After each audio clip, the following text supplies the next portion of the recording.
জীবন জাগুক বাংলা সুরে এই স্লোগানকে ধারণ করে ইন্ডিয়ানাপলিসে শুরু হয়েছে ১৬তম উত্তর আমেরিকা বাংলা সাহিত্য সংস্কৃতি সম্মেলন ২০২৬। শনি ও রোববার শিকড় ইন্ডিয়ানা আয়োজিত দুদিনের সম্মেলনে ইন্ডিয়ানা সহ আমেরিকার বিভিন্ন স্টেট থেকে কবি, লেখক, প্রকাশক ও সংস্কৃতি অঙ্গনের প্রতিনিধিরা যোগ দিয়েছেন। এই দৃশ্যটি বলে দিচ্ছে এটি বাংলাদেশের কোনো গ্রামের নিত্যদিনের যাপিত জীবনের এক চিরাচরিত ঘটনা।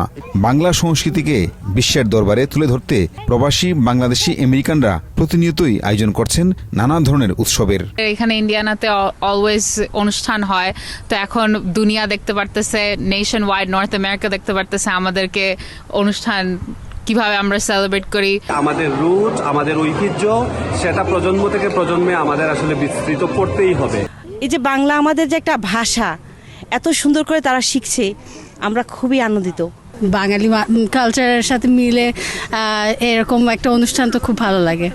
এ ধরনের বাঙালিয়ানা আয়োজনে নতুন প্রজন্মের মাঝেও দেখা গেছে দারুণ আগ্রহ। আমরা নিজেদের মতো তখন নিউ জেনারেশনটা এই ট্রেডিশনগুলো রাখতে পাবো। আমি আমার বান্ধবীর সাথে থাকি, আমরা নাচ করি একসাথে। সম্মেলনে যোগ দেয়া আমন্ত্রিত অতিথিরা জানান, এ ধরনের আয়োজন যত হবে বহির্বিশ্বে বাংলা সংস্কৃতির প্রভাব ও প্রসারও তত বাড়বে। আজকে অনেক ভালো লাগছে, আমি নাচ করব। It's a really wonderful festival. There's so much here. They have food and cultural clothing and books, really wonderful performances as well. আজকে বাংলাদেশের বাইরে যে আরেকটা বড় বাংলা, এই বাংলাটা কাদের মধ্যে ছড়াচ্ছে?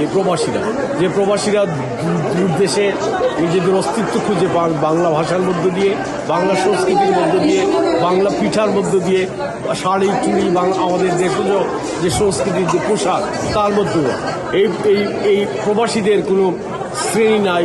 এই সাধারণ প্রবাসী থেকে একজন পেশাজীবী প্রবাসী সবাই বাংলার গান শুনতে আসেন, সবাই বাংলার কথা বলেন, বাংলার পিঠা উপভোগ করেন।